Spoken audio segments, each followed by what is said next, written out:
ഇത് ശാന്തിയുടെയും സമാധാനത്തിന്റെയും ഭൂമിയാണ്. ഇതിനോട് BJPക്ക് സഹിഷ്ണുതയോടെ സമീപിക്കാനാകുന്നില്ല.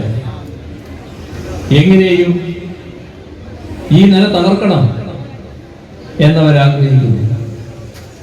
അതിന്റെ ഭാഗമായുള്ള ഒട്ടേറെ നടപടികൾ സ്വീകരിക്കാൻ അണിയറയിൽ ഒരുങ്ങുന്നുണ്ട്. അതിൻ്റെ എല്ലാം ഭാഗമായുള്ള ഭരണരംഗത്തെ നടപടിയായിട്ടാണ് ഇതിനെ നാം കാണേണ്ടത്. അപ്പോ നമ്മുടെ നാടിനെ ഏത് ഗവൺമെന്റ് അധികാരത്തിലിരുന്നാലും ആ ഗവൺമെന്റ് നാടിന്റെ വികസനവുമായി ബന്ധപ്പെട്ട കാര്യങ്ങൾക്കാണ് ശ്രദ്ധിക്കേണ്ടത്. ഇവിടെ നമ്മുടെ നാടിന്റെ വികസനം LDF അധികാരത്തിലിരിക്കുമ്പോൾ ഒന്നും നടക്കാൻ പാടില്ല എന്ന നിലപാട് കോൺഗ്രസും ലീഗും സ്വീകരിക്കുമ്പോൾ ഈ കഴിഞ്ഞ 10 വർഷം നമ്മള് 2016 അതേ ഘട്ടത്തിൽ നിന്നിരുന്നുവെങ്കിൽ നാടിന്റെ ഗതി എന്താകുമായിരുന്നെന്ന് ആലോചിച്ച് നോക്കൂ. ഞാനിപ്പോ മംഗലാപുരത്ത് ഇറങ്ങിയിട്ടാണ് ഇങ്ങോട്ട് വന്നത്. നിങ്ങളെ റോഡിന്റെ ഒരു മഹിമ നേരിട്ട് അനുഭവിക്കാൻ കഴിഞ്ഞില്ല. മംഗലാപുരത്ത് ഇങ്ങോട്ട് വരുമ്പോ കർണാടക അതിർത്തി വരെ മാത്രമല്ലേ നല്ല റോഡ് ഉണ്ടായിരുന്നത്. ഇപ്പോ അതിന്റെ അതേ തുടർച്ചയല്ലേ മഞ്ചേശ്വരത്തുനിന്ന് ഇവിടെ വരെ എത്തുമ്പോൾ കണ്ടത്. ഇത് ഇവിടെ വരെ നിർത്തിയില്ലല്ലോ, ഇവിടുന്ന് അങ്ങോട്ടും നീക്കൊണ്ടേയിരിക്കുകയാണല്ലോ. ഈ മാസം നമ്മുടെ ഈ ദേശീയപാതയുടെ വലിയ ഭാഗങ്ങൾ ഉദ്ഘാടനം ചെയ്യും എന്നാണ് കേന്ദ്രമന്ത്രി തന്നെ സമ്മതിച്ചിട്ടുള്ളത്. അതിനവര് തയ്യാറെടുത്തുകൊണ്ടിരിക്കുന്നത് കേൾക്കുന്നുണ്ട്. അപ്പോ ഇതെങ്ങനെയാണ് യാഥാർത്ഥ്യമായത്? 2016 LDF ഗവൺമെന്റ് അധികാരത്തിൽ വന്നിരുന്നില്ലെങ്കിൽ നമ്മളത് സങ്കല്പിക്കുക, UDF ആണ് 2016 അധികാരത്തിൽ തുറന്നത്. നടക്കുമോ? അപ്പൊ നാടിനോടുള്ള പ്രതിബദ്ധത, അതാണ് ഒരു ഗവൺമെന്റിനെ സംബന്ധിച്ചിടത്തോളം പ്രധാനം. ആ പ്രതിബദ്ധതയോടെയാണ് ഇടതുപക്ഷ ജനാധിപത്യ മുന്നണി നീങ്ങുന്നത്. ഇടതുപക്ഷ ജനാധിപത്യ മുന്നണിയുടെ ആ നിലപാടാണ് LDF സർക്കാരിനും പ്രതിഫലിച്ചിട്ടുള്ളത്. ഇതല്ലേ വസ്തുത? അവർ കാണുന്നത് പോലെ ഈ വർഷങ്ങൾ ഒരു തരത്തിലുള്ള വികസന പ്രവർത്തനവും വേണ്ട എന്ന നിലയെടുത്തിരുന്നുവെങ്കിൽ ഇത് യാഥാർത്ഥ്യമാകുമോ? ഇത് മാത്രമാണോ? ഏതെല്ലാം കാര്യങ്ങൾ? എന്തായിരുന്നു നമ്മുടെ നാടിന്റെ പൊതുസ്ഥിതി? നമ്മുടെ നാട്ടില് എല്ലാവരും, എല്ലാ കുടുംബങ്ങളും ഏറ്റവും ഗൗരവത്തോടെ കാണുന്ന കാര്യമാണല്ലോ കുട്ടികളുടെ വിദ്യാഭ്യാസം. കുട്ടികളുടെ വിദ്യാഭ്യാസത്തിൽ നമുക്കെല്ലാം അറിയാവുന്നതുപോലെ ഏറ്റവും കൂടുതൽ കുടുംബവും അച്ഛനമ്മമാരും ശ്രദ്ധിക്കുന്ന ഘട്ടം സ്കൂൾ വിദ്യാഭ്യാസമാണ്. എന്തായിരുന്നു നമ്മുടെ സ്കൂൾ വിദ്യാഭ്യാസത്തിന്റെ നില 2016 ആകുമ്പോഴേക്കും? എത്ര പരിതാപകരമായ നിലയായിരുന്നു. 1000-ൽ പരം സ്കൂളുകൾ അടച്ചുപൂട്ടാൻ വീക്ഷിപ്പിക്കുകയായിരുന്നു. അത് മുഴുവൻ അടഞ്ഞുപോയാൽ പിറ്റത്തെ വർഷം ബാക്കി കുറെ ആയിരങ്ങളും അണിയല്ലോ. അങ്ങനെ രാജ്യത്തെ ചിലയിടങ്ങളിൽ പൊതുവിദ്യാലയങ്ങൾ കാണാൻ കഴിയില്ല. ആ അവസ്ഥയിലേക്ക് കേരളം എത്തുമായിരുന്നല്ലോ. 2016 LDF ഗവൺമെന്റ് അധികാരത്തിൽ വന്നപ്പോൾ നടപ്പാക്കിയ പൊതുവിദ്യാഭ്യാസ സംരക്ഷണ യജ്ഞം ഒരു മിഷൻ പ്രവർത്തനം. അതിന്റെ ഭാഗമായി സ്കൂളുകൾ മെച്ചപ്പെടുത്തി, ക്ലാസ് റൂമുകൾ സ്മാർട്ട് ക്ലാസ് റൂമുകളായി, സ്കൂൾ ഹൈടെക്കായി. ഇതെല്ലാം കാണപ്പെടുത്തിയുള്ള മാറ്റം. 5000 കോടി രൂപ അതിനുവേണ്ടി ചെലവഴിച്ചു. എന്നാൽ വേറൊരു കാര്യം നമ്മൾ ആലോചിച്ച് നോക്കും. ആ കാലത്ത് പഠിച്ച ചിലര് ചിലപ്പോൾ ഇവിടെ ഇരിക്കുന്നുണ്ടാവില്ല നമ്മുടെ സദസ്സിൽ. കാരണം 2016 മുൻപ് എന്ന് പറഞ്ഞാൽ ഒരു 8-10 വയസ്സ് അല്ലെങ്കിൽ ഒരു 8ാം ക്ലാസ്സിലായാൽ തന്നെ 13-14 വയസ്സ് ഇതൊക്കെയാണല്ലോ ഉണ്ടാകുക. അവരിപ്പോൾ 10 വയസ്സ് വർഷം കൂടിയല്ലോ അവർക്ക് നല്ല യുവാവായി മാറിയല്ലോ. അവർക്ക് നല്ല ഓർമ്മ ഉണ്ടാവില്ലോ അവർ പഠിച്ച കാലം. അന്ന് പാഠപുസ്തകം കിട്ടിയോ? നോക്കണം എത്ര കടുത്ത ഘടികാരസ്ഥതയാണ്. എല്ലാവർക്കും അറിയാലോ സ്കൂൾ ഏത് തീയതിയിൽ തുറക്കുന്നു. ആ സ്കൂൾ തുറക്കുമ്പോഴേക്ക് പാഠപുസ്തകം കൊടുക്കാനാവണമെന്ന് അതുമായി ബന്ധപ്പെട്ട് അധികൃതർക്ക് ബോധ്യമുണ്ടാവണ്ടേ? അതിനാവശ്യമായ നടപടി സ്വീകരിക്കണ്ടേ? എന്താ കുറവതിന്? ഏതാണ് പാഠങ്ങൾ നേരത്തെ തീരുമാനിക്കുന്നുണ്ടല്ലോ. അതുമായി ബന്ധപ്പെട്ട പാഠപുസ്തകം പഠിക്കാനുള്ള ബസ്സുകൾ നമ്മുടെ നാട്ടിലുണ്ടല്ലോ. കാര്യങ്ങൾ ക്രമമായി ചെയ്താൽ ഒരു പ്രയാസവുമില്ലാതെ പാഠപുസ്തകം ആളുകളുടെ കയ്യിൽ കിട്ടുമോ? അക്കാലത്ത് അധ്യാപകരായിരുന്ന ചിലർ നമ്മുടെ ഈ സദസ്സിലുണ്ടാവും. അവരുടെ പ്രതിബദ്ധതയുടെ കാരണം പാഠപുസ്തകങ്ങളുടെ ഫോട്ടോസ്റ്റാറ്റ് എടുത്ത് കുട്ടികൾക്ക് കൊടുക്കുകയായിരുന്നു. ഇതിൽ പലരും ഒരു കെടുകാര്യസ്ഥയുണ്ടോ? നോക്കൂ, 2016 ശേഷമുള്ള നമ്മുടെ കേരളം, ഇപ്പോഴത്തെ കേരളം, ഇപ്പോ മാർച്ച് മാസം സ്കൂൾ അടയാണല്ലോ. പിന്നെ ജൂണിലാണല്ലോ സ്കൂൾ തുറക്കുന്നത്. മാർച്ചിൽ സ്കൂൾ അടയുമ്പോൾ തന്നെ ജൂണിൽ പോയി ചേരേണ്ട ക്ലാസിന്റെ പുസ്തകം കിട്ടുകയല്ലേ കയ്യിൽ? അതല്ലേ മാറ്റം? എന്തുകൊണ്ടാണത്? നാടിനോട് പ്രതിബദ്ധത വേണം. ഈ നാട്ടിൽ ഭരിക്കുന്ന ഗവൺമെന്റിന് നാടിനോട് പ്രതിബദ്ധത വേണം. ആ ഗവൺമെന്റ് നേതൃത്വം കൊടുക്കുന്ന മുന്നണിക്ക് നാടിനോട് പ്രതിബദ്ധത വേണം. മറ്റേത് മാത്രം ആലോചിച്ചാൽ പോരാ. ഞങ്ങളെ ആലോചന ആ വഴിക്ക് പോകുന്നില്ല, അത് ഞങ്ങളുടെ കുറവല്ല. ഇപ്പൊ ചിലർ പറയുന്നില്ലേ, ഇത്ര കാലായി ഞങ്ങൾ ഇന്ന് പുറത്തു വെക്കുന്നു. എന്താ മേഘരാജി, കുട്ടികൾക്ക് പാഠപുസ്തകം കൊടുക്കേണ്ടതാണോ? സ്കൂളുകൾ നന്നാക്കേണ്ടതാണോ? അല്ല, അവരവരെ കാര്യമാണോ? എന്താണ് അവരെ വേവലാതിപ്പെടുത്തുന്നത്? അതിനുവേണ്ടി തെറ്റായ വികാരങ്ങൾ സൃഷ്ടിക്കാൻ വേണ്ടി നോക്കുകയാണ്. ചിലര് പറയുന്നു ഇവിടെ ചിലർ അധികാരത്തിന് പുറത്താണ്. ഇതൊക്കെ പരസ്യമായി പറയാൻ കുറച്ച് വിഷമമുള്ള കാര്യമാണ്. എങ്കിലും അതീവ രഹസ്യമായി പ്രചരണങ്ങൾ നടന്നുകൊണ്ടിരിക്കുമ്പോൾ ചെറുതെങ്കിലും പറഞ്ഞു പോകണമല്ലോ. ആർക്കാണ് ഈ പറയുന്ന പ്രയാസം കേരളത്തിലുള്ളത്? ചില മതവിഭാഗങ്ങൾക്ക്. നേരത്തെ MLA ഒക്കെ ആയിരുന്ന ഒരാളുടെ വലിയ പ്രസംഗം പലയിടത്തും ഇപ്പോൾ പരാമർശിക്കപ്പെട്ടല്ലോ. അതില് മതം മതം മതം എന്ന് പറഞ്ഞുകൊണ്ടിരിക്കുന്നുണ്ടല്ലോ.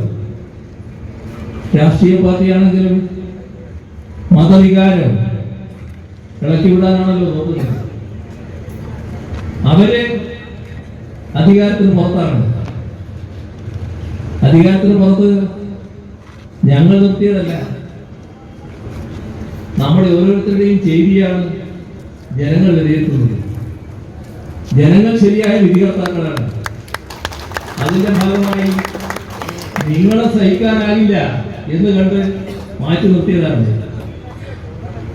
അതിനെ മതവികാരം മുടക്കി പരിഹാരം കാണാമെന്ന് വിചാരിക്കേണ്ട. ഇവിടെ മതത്തിനെന്തോ ദോഷം സംഭവിക്കുന്നു. ഞങ്ങൾക്ക്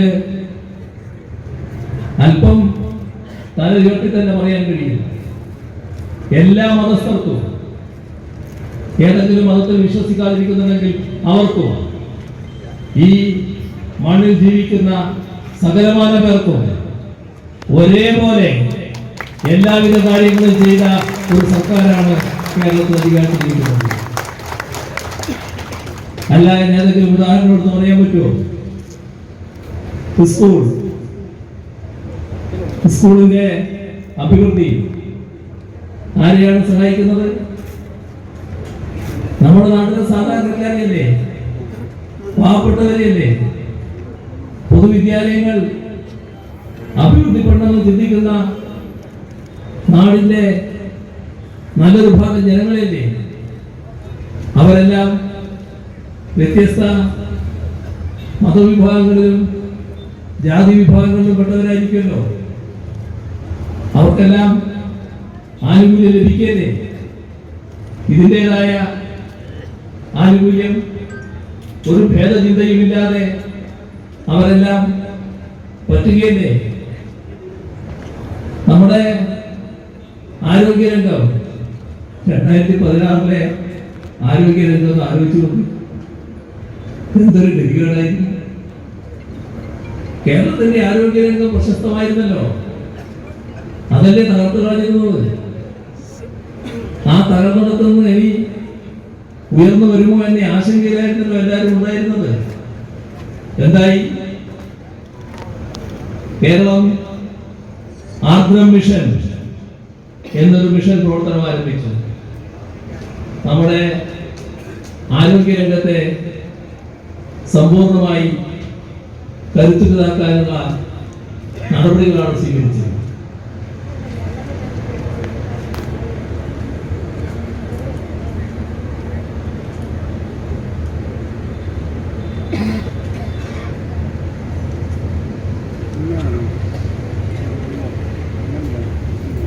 അതിന്റെ ഭാഗമായി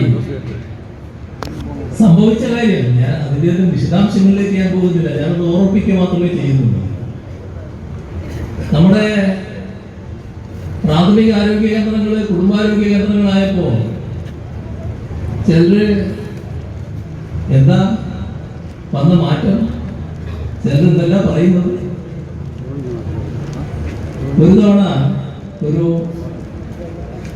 ഇവിടെയുള്ള തൃശ്ശൂരുള്ള ഒരു വലിയ ധനികൻ എന്ന് പറയാം, വലിയ വ്യവസായിയാണ്. അദ്ദേഹം ഒരു സംഭാഷണം നടത്തുമ്പോൾ എന്നോട് പറയാണ്, എന്താണ് നമ്മുടെ ആശുപത്രിയിൽ വന്ന മാറ്റം? ഞാനൊക്കെ അവിടെ പോകാനിപ്പോ മടിക്കുന്നത്. എന്താ ഇയാളിങ്ങനെ വൃദ്ധരായി പോയല്ലോ എന്ന് ആള് പറയുമല്ലോ എന്ന് വിചാരിച്ചിട്ടാണ്. നല്ല ചികിത്സയാണ് ലഭിക്കുന്നത്. ഇതല്ലേ ധനികരായ ആളുകളൊക്കെ ചിന്തിക്കുന്നു. പാവപ്പെട്ടവരുടെ ആശുപത്രി മാത്രമല്ല, ഇപ്പോ നേരത്തെ ധർമാശുപത്രി എന്നാണല്ലോ സർക്കാർ ആശുപത്രിയെ പറ്റി പറഞ്ഞിരുന്നത്. പാവപ്പെട്ടവർ മാത്രം പോകുന്നു. നമ്മുടെ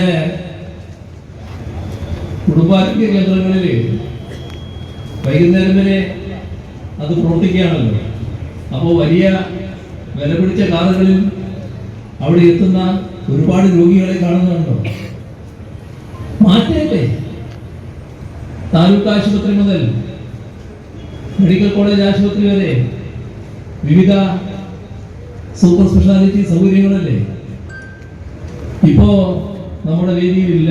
നമ്മുടെ വേദിയിൽ ഉണ്ടാകേണ്ട ഒരു നേതാവ് ഒരു തവണ പാലക്കാട് പോയി. പാലക്കാട് പോയപ്പോൾ പെട്ടെന്ന് ഒരു പ്രശ്നം വന്നു. അന്ന് മെഡിക്കൽ കോളേജല്ല, നേരെ ജില്ലാ ആശുപത്രിയിൽ പോയി. നല്ല പരിചരണം കിട്ടി, കാത്തലാക്ക് സൗകര്യമാണ് പോയി.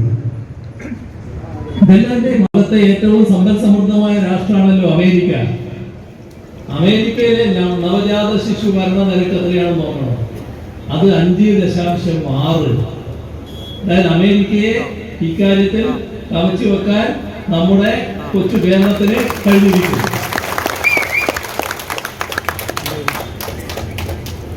ഇതൊക്കെ എന്തുകൊണ്ട് സാധ്യമായി? കോവിഡ് മഹാമാരി. ആ മഹാമാരി പല സമ്പന്ന രാഷ്ട്രങ്ങളെയും മുട്ടുകുത്തിച്ചു. നമ്മളെയോ കോവിഡ് മഹാമാരിയുടെ മൂർധന ദശയിൽ പോലും ആരോഗ്യരംഗത്ത് നമ്മൾ ഒരുക്കിയ സൗകര്യങ്ങൾ കവച്ചു തന്നു. ആ സൗകര്യങ്ങളെ മറികടന്നു പോകാൻ കോവിഡിന് കഴിഞ്ഞില്ല. എല്ലാ ആശുപത്രികളിലും ആവശ്യത്തിന് ബെഡുകളുണ്ടായിരുന്നു, ICU ബെഡുകളുണ്ടായിരുന്നു, ഓക്സിജൻ ബെഡുകളുണ്ടായിരുന്നു. ഇതിനധികം പറയുന്നു, വെന്റിലേറ്ററുകൾ നല്ലതുപോലെ ഉണ്ടായിരുന്നു. ആ കാലത്ത് പലയിടത്തും നടന്ന കാര്യമൊക്കെ ഉണ്ടല്ലോ, അതിലേക്കൊന്നും ഇപ്പൊ പോകുന്നില്ല. എങ്ങനെയാണ് വന്നത്? കോവിഡ് വരും എന്ന് കരുതി നമ്മൾ ചെയ്തതല്ല. നമ്മുടെ നാട്ടിലെ ആളുകൾക്ക് ചികിത്സാ സൗകര്യം വേണമെന്ന് കണക്കാക്കി ഏതെങ്കിലും മതഭേദമുണ്ടോ അവിടെ? ഏതെങ്കിലും ഭേദചിന്തയുണ്ടോ? ജാതിയോ മതമോ മറ്റെന്തെങ്കിലും കാര്യം അവിടെ ബാധകമാകുന്നുണ്ടോ? എല്ലാ മതസ്ഥർക്കും എല്ലാ ജാതിയിൽപ്പെട്ടവർക്കും ഇതിന്റെ ആനുകൂല്യങ്ങൾ ലഭിക്കല്ലേ? ഈ സൗകര്യം ലഭിക്കല്ലേ? ആവശ്യമായ ചികിത്സ ലഭ്യമാകില്ലേ? ഏതെല്ലാം തരത്തിലുള്ള മാറ്റങ്ങൾ ഇപ്പോ കേരളത്തില് നേരത്തെ ക്ഷേമ പെൻഷൻ 1600 രൂപ, പിന്നീടുള്ളത് കഴിഞ്ഞ പ്രഖ്യാപനത്തോടെ 8000 രൂപയാക്കി വർദ്ധിപ്പിച്ചു. എന്തെങ്കിലും വ്യത്യാസമുണ്ടോ? എല്ലാവർക്കും അത് ലഭിക്കല്ലേ? എല്ലാ ജാതി മതസ്ഥർക്കും ലഭിക്കല്ലേ? ഒരു വളരെ വിചിത്രമായ ചില വാദഗതികൾ ഇതിന്റെ ഭാഗമായി അവതരിപ്പിക്കുന്നത് നമ്മൾ കേട്ടു. അതില് ഇതെന്താണ് കാര്യം? നാട്ടിലെല്ലാം വിലക്കയറ്റല്ലേ? ഇപ്പൊ വില കയറുന്നതനുസരിച്ച് പെൻഷൻ ദേശം വർദ്ധിക്കണ്ടേ? അത് വർദ്ധിപ്പിച്ചത് മാത്രമല്ലേ? പിന്നെ ഇത് കേരളത്തിൽ മാത്രമല്ലല്ലോ, എല്ലാ ഗവൺമെന്റുകളും ഇങ്ങനെ വർദ്ധിപ്പിക്കുകയല്ലേ? ഈ പാവപ്പെട്ടവർക്ക് ഇതിന്റെ എല്ലാ കണക്കുകളും ഒറ്റയടിക്ക് അവരുടെ കയ്യിൽ ഉണ്ടാവില്ലല്ലോ. അപ്പൊ അങ്ങനെയുള്ള ആളുകളെ പറഞ്ഞ് തെറ്റിദ്ധരിപ്പിക്കാൻ നോക്കുക. ഇവിടെ UDF ഏത് കാലത്താണ് പെൻഷൻ വർദ്ധിപ്പിച്ചത്? ആദ്യ പെൻഷൻ കർഷക തൊഴിലാളിക്കൊണ്ട് 45 രൂപയാണ്. അന്ന് അതിനെ എതിർത്തിയ ആളാണ് കോൺഗ്രസ് നേതാക്കൾ. അതിന്റെ പിന്നാലെ UDF ഗവൺമെന്റ് വന്നപ്പോ ഒന്നും വർദ്ധിപ്പിക്കാൻ തയ്യാറായില്ല. പിന്നെ അതിന് വർദ്ധനവ് ചെറിയ തോതിൽ വരുന്നത് LDF സർക്കാരാണ്. ഇതിന്റെ ആകെ കണക്കുകൾ നോക്കിയാല് നമ്മുടെ കേരളത്തില് 1980 ശേഷമാണ് ഈ പെൻഷൻ തുടങ്ങുന്നത്. 2006 മുതൽ 2011 വരെയുള്ള കാലയളവിൽ 500 രൂപ ഉണ്ടായിരുന്ന പെൻഷൻ അവസാന ഘട്ടത്തിൽ 600 രൂപയായിട്ട് UDF ഗവൺമെന്റ് വർദ്ധിപ്പിച്ചു. അതാണ് അവരുടെ ആകെയുള്ള വർധനവ്. ബാക്കി എല്ലാ വർധനവും LDF ഗവൺമെന്റ് വരുന്നത്. ഇതിനൊരു പ്രത്യേകതയുണ്ട്. ഈ വർദ്ധിപ്പിച്ച് 600 രൂപ അവർ കൊടുത്തിട്ടില്ല. 2016 ഞങ്ങൾ അധികാരത്തിൽ വന്നപ്പോ പെൻഷൻ കുടിശ്ശിക എത്രയാണെന്ന് നോക്കി. 18 മാസത്തെ കുടിശ്ശിക. അത് മുഴുവൻ കൊടുത്തു തീർക്കാൻ ഞങ്ങളാണ് തീരുമാനിച്ചത്. ഇത് ആദ്യത്താണോ കുടിശ്ശിക? ഇതിനേക്കാളും കുറവാണല്ലോ നേരത്തെ. 2006 LDF ഗവൺമെന്റ് അധികാരത്തിൽ വരുമ്പോൾ 2001 മുതൽ 2006 വരെ ഉണ്ടായിരുന്ന UDF ഗവൺമെന്റ് കുടിശ്ശികയാക്കിയത് 28 മാസത്തെ പണമായിരുന്നു. ആ പണം മുഴുവൻ 2006 LDF ഗവൺമെന്റാണ് കൊടുക്കുന്നത്. എന്ന് പറഞ്ഞാൽ ഈ പെൻഷനോടുള്ള UDFന്റെ സമീപനം അങ്ങേയറ്റ നിഷേധാത്മക. ആ നിഷേധാത്മക നിലപാടാണ് സ്വീകരിച്ചത്. ഇത് തുടരുകയാണെന്ന് നാം കാണുന്നു. 2016 18 മാസത്തെ കുടിശ്ശികയായിരുന്നുവെങ്കിൽ 2021 നമ്മളൊന്ന് സങ്കല്പിക്കുക. LDFനല്ല നമ്മൾ ഉദാഹരണം ലഭിച്ചത്. സാധാരണ രീതി അനുസരിച്ച് UDFന് കിട്ടും. ആ 2016 മുതൽ 21 വരെ 600 രൂപയിൽ നിന്ന് 1600 രൂപയാക്കിയത്.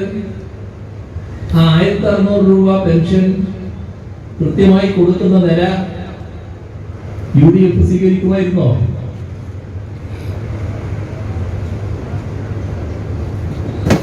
ഇപ്പോ 2026 ഈ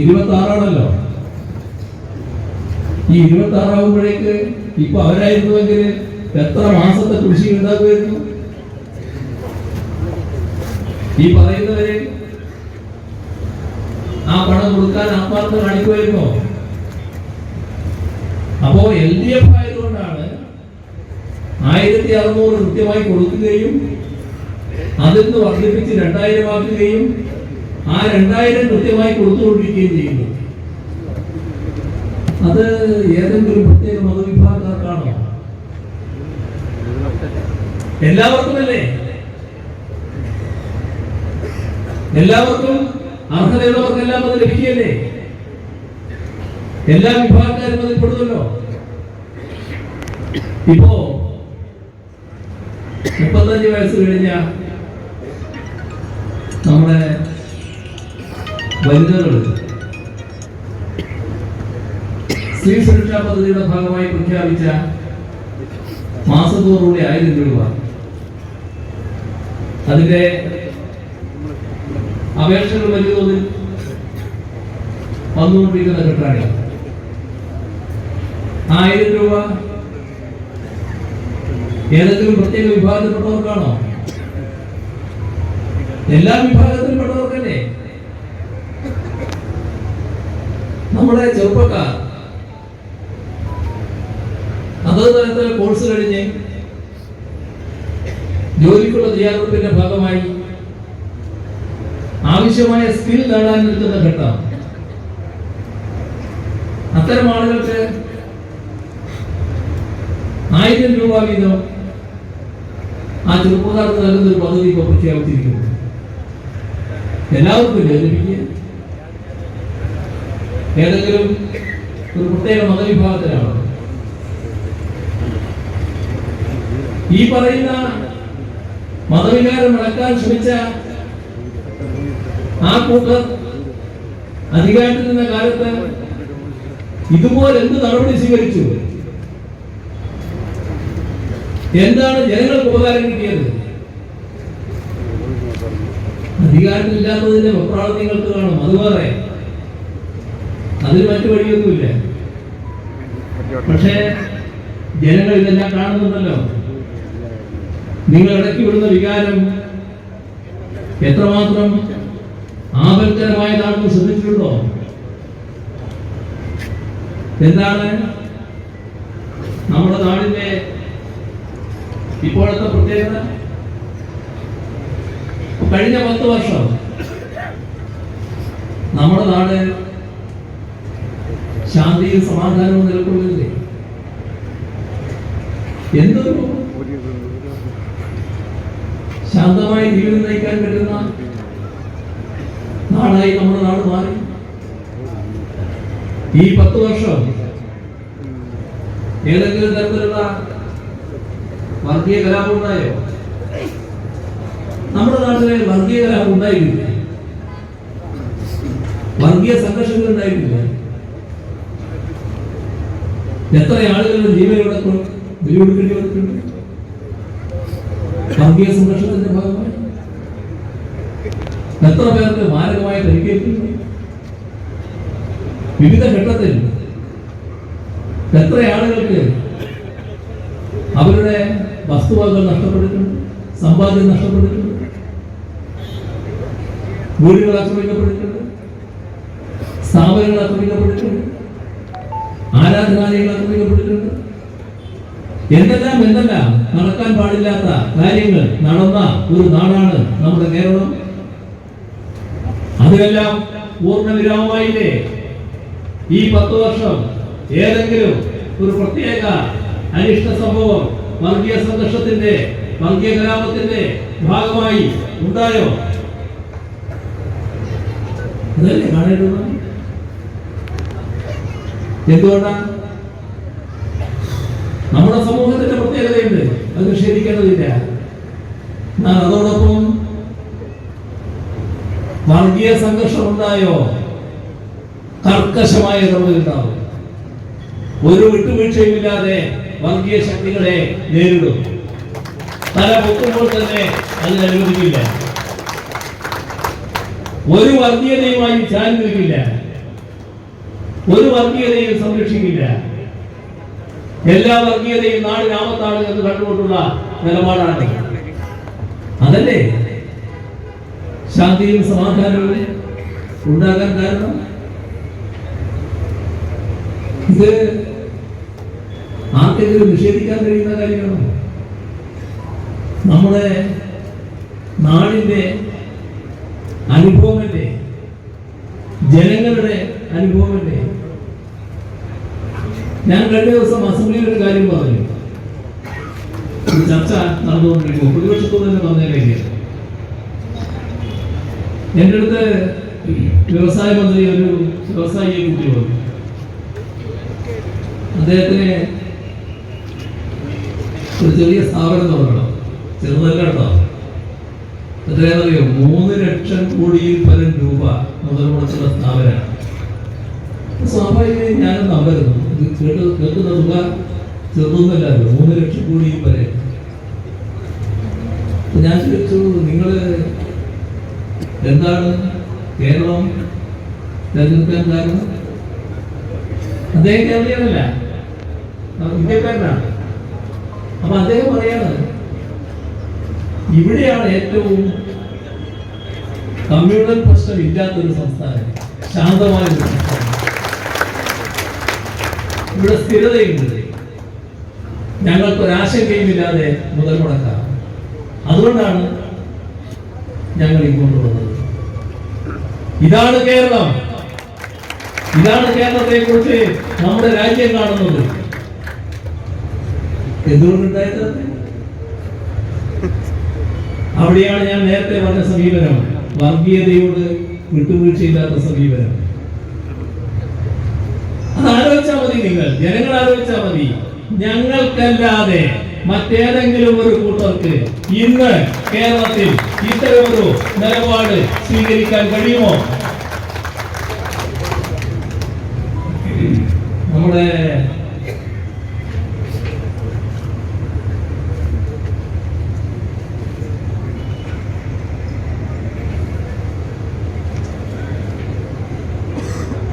ഒരു നേതാവ് ഒരു പ്രതികരണം നൽകി. അദ്ദേഹം പറയുകയാണ്,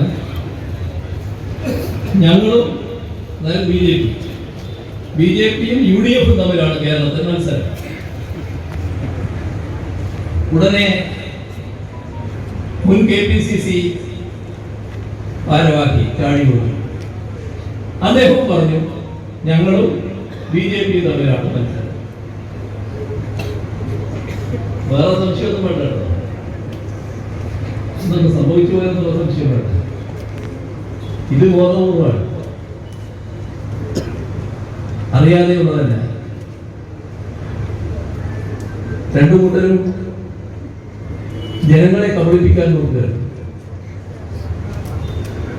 അത് നേരത്തെ ഈ കാലഘട്ടത്തിൽ ഉണ്ടായിട്ടുണ്ട്. യഥാർത്ഥത്തിൽ കേരളത്തിലെ LDFന്റെ സാന്നിധ്യം ഇവര് നിഷേധിക്കുന്നതുകൊണ്ട് മാത്രം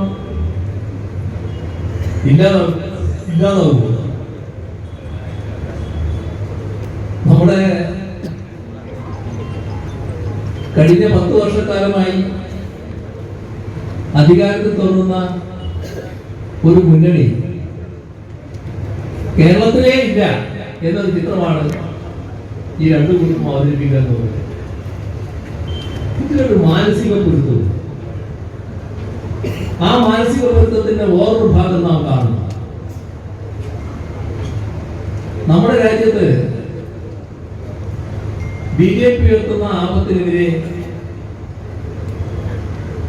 ശക്തമായ പൊതുജനാഭിപ്രായം ഉയർന്നു വരാറുണ്ട്. അത്തരം അഭിപ്രായം ഉയർന്നു വരുന്ന സംസ്ഥാനങ്ങളിൽ അതിന് പൊതുവായ രൂപവും ഉണ്ടാകാറുണ്ട്. പക്ഷെ നമ്മുടെ അനുഭവത്തില് BJPയുടെ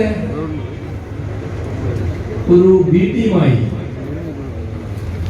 കോൺഗ്രസ് പലയിടങ്ങളിലും BJPയെ സഹായിക്കുന്ന നിലപാട് സ്വീകരിക്കുന്നതാണ്. അതിനുവേണ്ടി സ്വയം പ്രധാനമായ നടപടികളും നിലപാടുകളും കോൺഗ്രസ് സ്വീകരിക്കുകയും ചെയ്യും. ഇപ്പോ ഹരിയാനയിൽ തെരഞ്ഞെടുപ്പ്, ഹരിയാനയിലെ തെരഞ്ഞെടുപ്പില് BJP ഏറ്റവും ഒറ്റപ്പെട്ടു നിൽക്കുകയും ആ ഒറ്റപ്പെട്ടു നിൽക്കുന്ന BJPക്ക് ഒരു തരത്തിലും തിരിച്ചു വരാൻ കഴിയില്ല എന്നാണ് എല്ലാവരും കണക്കാക്കുന്നത്. കോൺഗ്രസ് എന്ത് ചെയ്തു? കോൺഗ്രസ് ഒന്നിച്ചു കൂട്ടാൻ പറ്റുന്ന സമാജ്വാദി പാർട്ടിയെ പോലുള്ളവരെ അടക്കം അകറ്റിക്കളഞ്ഞു. ആരെയും കൂടാൻ തയ്യാറായി. തങ്ങളൊറ്റക്ക് എന്ന നിലപാട് എന്തായി? BJP തിരിച്ച് അധികാരത്തിലുണ്ട്. BJPക്കെതിരെ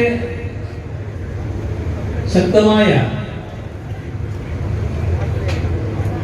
വികാരം ഉയർത്തിയ നടപടികൾ സ്വീകരിച്ച അതിന്റെ ഭാഗമായി ഭരണം തന്നെ കൈക്കലാക്കിയ AAP എന്ന പാർട്ടി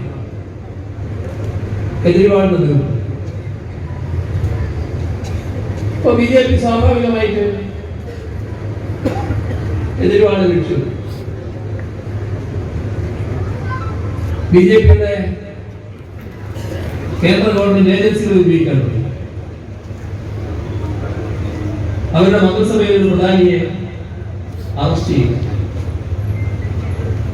അപ്പൊ കോൺഗ്രസ് ഇയാളെയല്ല അറസ്റ്റ് ചെയ്യേണ്ടത്, അറസ്റ്റ് ചെയ്യേണ്ടത് കേജ്രിവാളിനെയാണ്. എങ്ങനെയുണ്ട്? അവിടെ കഴിഞ്ഞ തെരഞ്ഞെടുപ്പുകളിൽ കോൺഗ്രസ് സീറ്റ് ചെയ്യില്ല. BJP എങ്ങനെ പരാജയപ്പെടുത്തുമെന്നാണല്ലോ ആലോചിക്കേണ്ടത്. ആലോചനയിലേക്ക് കോൺഗ്രസ് നടന്നോ? എങ്ങനെ ആം ആദ്മിയെ പരാജയപ്പെടുത്താം എന്നാണ് നോക്കിയത്. ആർക്കായി ഗുണം? ബിജെപിക്ക്. എവിടെയൊക്കെ ഇപ്പോ ബീഹാറിൽ തെരഞ്ഞെടുപ്പ് പോകണം. ബീഹാറിൽ വലിയ തോതിലുള്ള മുന്നേറ്റം ഉയർന്നു. അവിടെ വലിയ തർക്കം. ഇതാണ് കോൺഗ്രസിന്റെ ഏറ്റവും വലിയ പ്രത്യേകത. ഇങ്ങനെ യോജിച്ച അന്തരീക്ഷം വരുന്ന എല്ലാ സ്ഥലങ്ങളിലും ആദ്യമേ തന്നെ വലിയ തർക്കമുണ്ട്. അന്തരീക്ഷമാകെ വഷളാക്കി. ബിജെപിക്കെതിരായ പൊതുവികാരം ഉയർന്നു വരേണ്ട സ്ഥാനത്ത് അതിനെ എതിർക്കേണ്ട വിഭാഗങ്ങളെ ചേരിതിരിഞ്ഞ് അഭിപ്രായങ്ങൾ സ്വീകരിക്കാൻ നോക്കും. അതിന് കോൺഗ്രസ് നേതൃത്വം കൊടുക്കും. അതെല്ലാം ആദ്യം ബീഹാറിലുണ്ട്. സീറ്റുകളുടെ എണ്ണം കൂടണം എന്ന് നിർബന്ധം കോൺഗ്രസിന്. അവസാന യോജിപ്പിന്റെ പ്രാധാന്യം കണക്കാക്കി RJD സമ്മതിച്ചു. എന്തായി? ആ സീറ്റുകളിൽ വളരെ ചുരുക്കമെണ്ണത്തിൽ മാത്രമാണ് ജയിച്ചു വരാൻ കോൺഗ്രസിനായി. RJD ആയിരുന്നെങ്കിൽ കുറെ കൂടി മെച്ചപ്പെട്ട അവസ്ഥയിൽ ഉണ്ടാകുകയില്ല. ഗുണമാർക്കായി ബിജെപിക്ക്. ജമ്മു കാശ്മീരിൽ തെരഞ്ഞെടുപ്പ്, കാശ്മീരിൽ തെരഞ്ഞെടുപ്പ് കോൺഗ്രസ് യഥാർത്ഥമായ അവകാശവാദം മുന്നോട്ട് വെച്ചു. എന്തായി? സീറ്റ് വളരെ കടുത്ത വിലപേശി വാങ്ങി, നഷ്ടപ്പെട്ടു. അവിടെ ഇപ്പോ ഒമർ അബ്ദുള്ള മുഖ്യമന്ത്രിയായിരിക്കുന്നു. അവരുടെ പാർട്ടിക്കുള്ള സ്വാധീനം കൊണ്ട് ആ ഭൂരിപക്ഷം നേടാനായി. എന്നാൽ നല്ല നിലയ്ക്ക് ജയിച്ചു വരുമായിരുന്നു, നല്ല അംഗത്വം ഉണ്ടാകുമായിരുന്നു. അതില്ലാതാക്കി കോൺഗ്രസ്. ഇങ്ങനെ ഏത് സംസ്ഥാനം എടുത്താലും കോൺഗ്രസ് ബിജെപിയുടെ ഒരു ബി ടീമായി പ്രവർത്തിക്കുക, അവർക്ക് സൗകര്യങ്ങൾ ഉണ്ടായി കൊടുക്കുക, അതിനാവശ്യമായ കളമൊരുക്കി കൊടുക്കുക. ഇത് അഖിലേന്ത്യാ തലത്തിൽ സംഭവിക്കുന്നു നമ്മൾ കാണുന്നു. ഇവിടുത്തെ കാര്യം പിന്നെ പറയാനില്ല. എല്ലാ കാര്യങ്ങളും അവർ ഏകോദര സഹോദരങ്ങളായിട്ടാണ് കാര്യങ്ങൾ നീക്കിക്കൊണ്ടിരിക്കുന്നത്. എല്ലായ്പ്പോഴും അതിനനുസൃതമായ നിലപാടുകളാണ് സ്വീകരിക്കുന്നത്. നാടിനെതിരെ രണ്ടു കൂട്ടരും ഒന്നിച്ചെടുത്തിരിക്കുകയാണ്. കേരളത്തിലെ LDF സർക്കാരിനെതിരെ സ്വീകരിക്കുന്ന നടപടികൾ സംസ്ഥാനത്തെയും ജനങ്ങളെയുമാണ് പ്രതികൂലമായി ബാധിക്കുന്നത്. ആ നടപടി സംസ്ഥാന ദ്രോഹമാണ്, ജനദ്രോഹമാണ്. അത് രസമോടിരിക്കുകയാണ് കോൺഗ്രസും ലീഗ് വലിയ തോതിലുള്ള തെറ്റായ പ്രചരണങ്ങൾക്കാണ്, കള്ള പ്രചരണങ്ങൾക്കാണ് നേതൃത്വം കൊടുക്കുന്നത്. അടുത്ത നാളിലുണ്ടായ ഒരു കാര്യം ലീഗ് നേതാക്കന്മാരെല്ലാമുള്ള അസംബ്ലി വേദിയിൽ ഞാൻ ഉദ്ധരിക്കുകയുണ്ടായി. അത് മഞ്ചേരിയിലെ ആശുപത്രിയിൽ ചികിത്സ കഴിഞ്ഞ്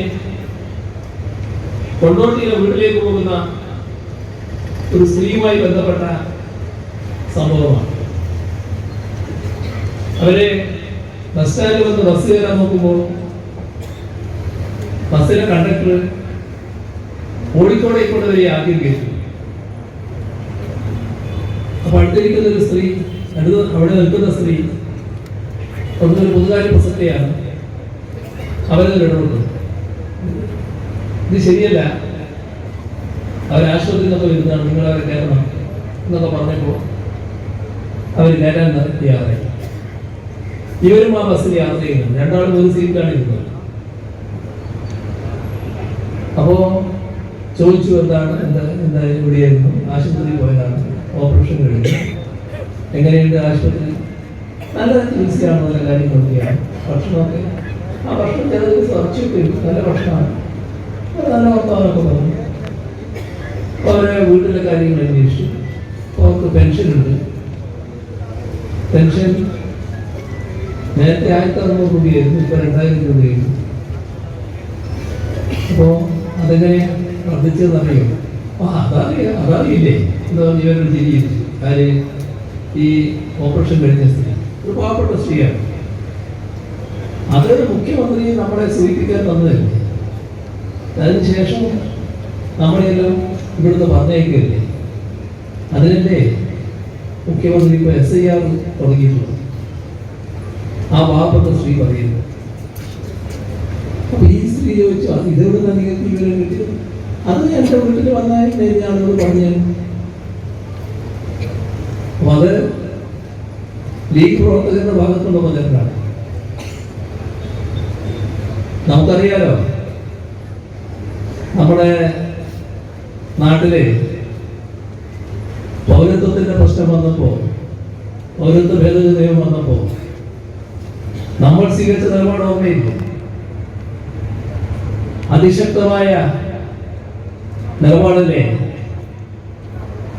LDF സ്വീകരിച്ചത്, കേരളം സ്വീകരിച്ചത്, രാജ്യത്ത് ഇടതുപക്ഷം സ്വീകരിച്ചത്.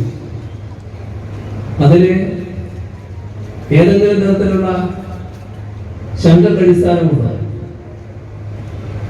SIRന്റെ ഭാഗമായിട്ടുള്ള കാര്യങ്ങളിൽ വ്യക്തതയാർന്ന നിലപാടാണല്ലോ പൊതുവെ എടുത്തിട്ടുള്ളത്. അതുമായി ബന്ധപ്പെട്ട് വോട്ടവകാശം നിഷേധിക്കുന്ന നിലയുണ്ടായിക്കൂടാ. കേരള അസംബ്ലി ഏകണ്ഠമായി പ്രമേയം അംഗീകരിച്ചല്ലോ. തുടർന്ന് കേരള ഗവൺമെന്റ് ശക്തമായ നിലപാടെടുത്തല്ലോ. കേസ് നേരെയൊന്നും പറയാനില്ല, നേരെ കാര്യമൊന്നും പറയാനില്ല. അപ്പോ പോയി വീടുകളിൽ പോയി SIR കേരള ഗവൺമെന്റും മുഖ്യമന്ത്രി കൂടി കൊണ്ടുവന്നതാണ് എന്ന് അങ്ങ് പറഞ്ഞു വിടുക. പാവപ്പെട്ടവര് അത് വിശ്വസിച്ച് LDFനോട് എന്തെങ്കിലും മമതയുണ്ടെങ്കിൽ അതില്ലാതായിക്കോട്ടെ എന്നതാണ് കണക്കാക്കുന്നത്. ഇങ്ങനെയുള്ള ഏതെല്ലാം കള്ളപ്രചാരവേലകൾ നടക്കുന്നു എന്നത് നിങ്ങൾ പ്രാദേശികമായി ബന്ധമുള്ളവരാണ്, നിങ്ങൾക്കറിയാവുന്നതാണ്. വീടുകളുമായിട്ട് ബന്ധപ്പെടുമ്പോഴാണ് അത് കൂടുതൽ മനസ്സിലാവുക. ഈ കാര്യം നാം എല്ലാവരും ജാഗ്രതയോടെ കാണേണ്ടതായിട്ടുണ്ട്. ഒരു കള്ളങ്ങൾക്കും ഒരു തരത്തിലുള്ള നുണകൾക്കും നമ്മുടെ കേരളത്തിൽ യാഥാർത്ഥ്യങ്ങളുടെ ഭാഗമായി വസ്തുതകളുടെ അടിസ്ഥാനത്തിൽ കെട്ടിയുയർത്തിയ കോട്ടയെ തകർക്കാനാവില്ല. ഇവിടെ നമ്മുടെ സംസ്ഥാനത്ത് നടക്കുന്ന വികസന പ്രവർത്തനങ്ങളിൽ കേവലം ബജറ്റിലൂടെ വികസന പ്രവർത്തനങ്ങൾ മാത്രമല്ല, 90,000 കോടിയിൽ പരം രൂപയുടെ വികസന പദ്ധതികളാണ് കിഫ്ബിയിലൂടെ നാം നടപ്പാക്കിയിട്ടുള്ളത്. അപ്പോ അതെല്ലാം LDF എന്ന നിലയിൽ ഉണ്ടായതാണ് എന്ന് നാം കാണണം.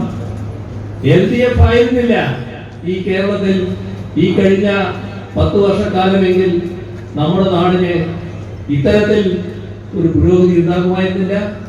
ശാസ്ത്ര മേഖലകളിൽ നാം അസാമാന്യമായ പുരോഗതി നേടിയിരിക്കുകയാണ്.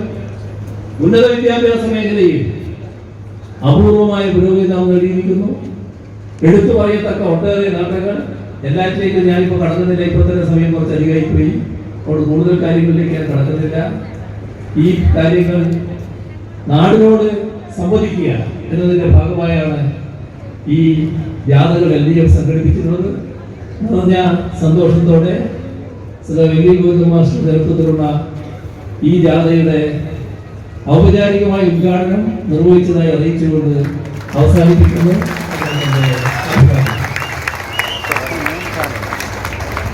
ഭാഗമായി ക്ഷേമസാക്ഷ്യത്തിന്റെ സ്ക്രീനിംഗ് മുഴുവൻ നാട്ടാക്കരുടെയും ദിലീപ് പാലിന്റെയും നാരായണന്റെയും വരികൾ ആ സ്ക്രീനിൽ പ്രകാശം ചെയ്ത് മുഖ്യമന്ത്രി പ്രമുഖ സാംസ്കാരിക പ്രവർത്തകരും സിനിമാ നടിയുമായ ഗായത്രി വർഷത്തിൽ നൽകി പ്രകാശനം.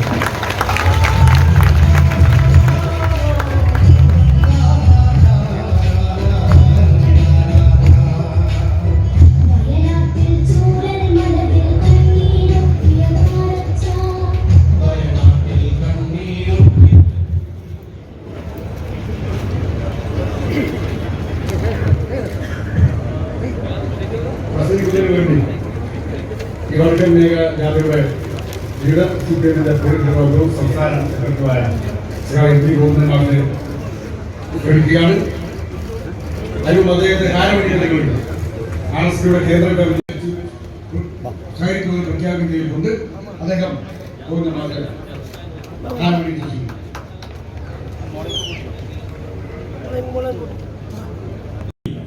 അതിശക്തമായ രീതിയിൽ ഈ മുദ്രാവാക്യത്തിന്റെ പിന്നിൽ ജനങ്ങളെ അണിനിരത്തിക്കൊണ്ട് മുമ്പോട്ടേക്ക് പോകാൻ തന്നെയാണ് ഞങ്ങൾ ശ്രമിക്കുന്നത്. അതിന് നിങ്ങളുടെ